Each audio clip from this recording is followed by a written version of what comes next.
Selamat sore bagi semua saudara. Saya ingin bagi lagi firman Tuhan pada saat sekarang ini dari Mazmur 133 1 sampai 3. Kita berdoa dulu.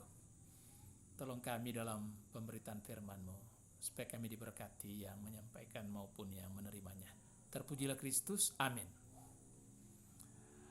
Mazmur 133 1 sampai 3, saudara. Ada 3 poin penting yang ada di dalamnya. Yang pertama itu diam bersama dengan rukun itu baik, indah dan menyenangkan. Ya, sebenarnya kata naim yang diterjemahkan indah itu bisa juga diterjemahkan dalam bahasa Indonesia menyenangkan. Itu poin yang pertama. Poin yang kedua, berkat Tuhan itu pasti tertuju kepada kehidupan yang hidup dalam kerukunan itu. Jadi berkat Tuhan itu akan ke sana. Sama seperti minyak yang dikasih di kepala Harun yang turun ke jenggot dan jubahnya. Atau sama seperti gunung Embun Hermon yang turun ke gunung-gunung Sion. Jadi dari atas ke bawah itu hukum alam. Demikian dengan berkat Tuhan itu akan dicurahkan dengan sendirinya kepada orang-orang yang hidup dalam suasana kerukunan itu. Itu nomor 2. Dan nomor 3 itu bagaimana berkat Tuhan itu? Berkat Tuhan itu seperti blessing life forever, jadi berkat kehidupan selamanya. Jadi Tuhan kasih berkat kepada orang-orang yang hidup rukun itu, berkat kehidupan selamanya. Jadi hidup di dunia pun nanti dalam dunia kekekalan Tuhan kasih berkat bagi mereka yang hidup dalam kerukunan itu. Ya, ini sebenarnya pemahaman singkat tentang kahal atau gereja Tuhan dalam zaman perjanjian lama. Tidak beda dengan eklesia atau eklesia dalam perjanjian baru, itu gereja Tuhan juga. Itu orang yang dipanggil keluar dari kegelapan untuk bersekutu dengan Allah, ekkaleo.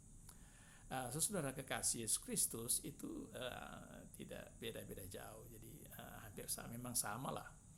Saudara kekasih Yesus Kristus, ini Daud bukan hanya sekedar berbicara tentang kehidupan yang rukun itu atau kehidupan yang damai itu, dia wujud nyatakan, dia perlihatkan dalam kehidupannya.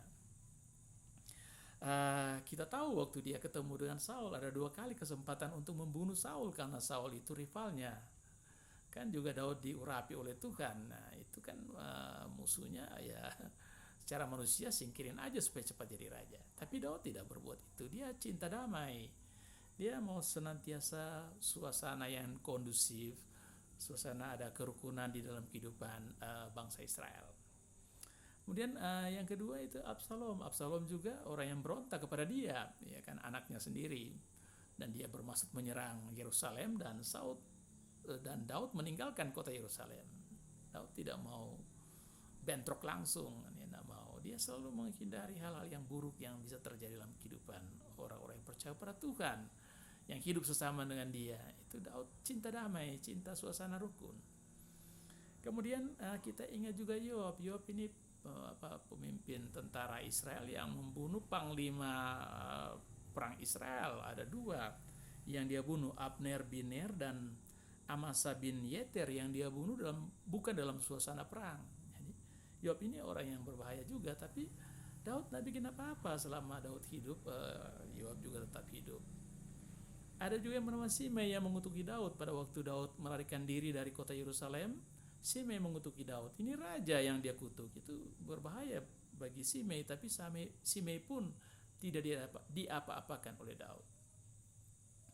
Kemudian kita juga belajar kehidupan dalam pergaulannya dengan raja-raja di sekitar kehidupan orang Israel. Ada Hanun bin Nahas, Raja Ammon, yang menjadi sahabat Daud. Jadi Daud bukan hanya bicara tentang hidup rukun, tapi dia perlihatkan langsung dalam kehidupan nyata di depan bangsa Israel, orang-orang yang percaya pada Tuhan yang hidup pada waktu itu.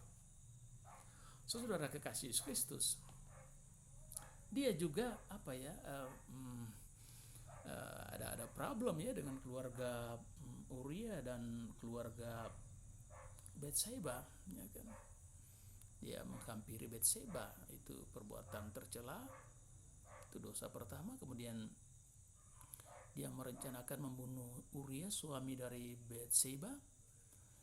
Dosa kedua menyusul. Kemudian dosa ketiga berbohong bahwa Uria itu meninggal gara-gara panah, padahal dia Yoab tempatkan di depan di medan pertempuran, dan Uria ini diperhadapkan dengan musuh yang kuat, dan akhirnya Uria ini meninggal dunia.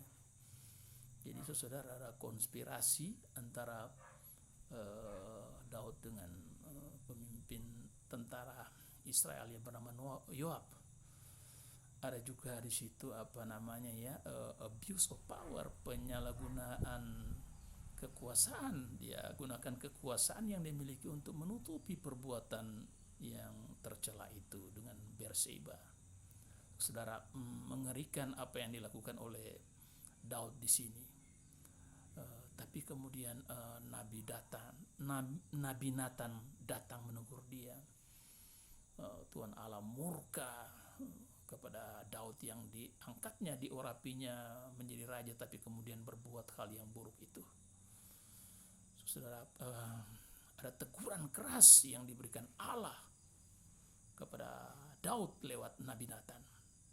Dan kalau kita melihat Daud ini sadar, dia sportif, dia mengakui kesalahannya, dan itu meredakan ketegangan. Ya, dia bertobat. Itu berakibat bahwa keluarga Uria maupun Berseba tidak bikin apa-apa. Dia ada tercipta kembali suasana kondusif, suasana yang damai itu di dalam kehidupan Raja Daud. Saudara, poin saya pada sore hari ini ingin menyampaikan, tidak ada dosa sebesar apapun di dunia ini yang tidak dapat diselesaikan Tuhan. Tuhan menyelesaikan hal yang buruk yang terjadi dalam kehidupan Raja Daud. Dia berbuat pelanggaran yang berat, tapi dia sportif mengaku di hadapan Tuhan, dan hal itu menjadi sesuatu yang baik kepadanya. Dia dipulihkan kembali.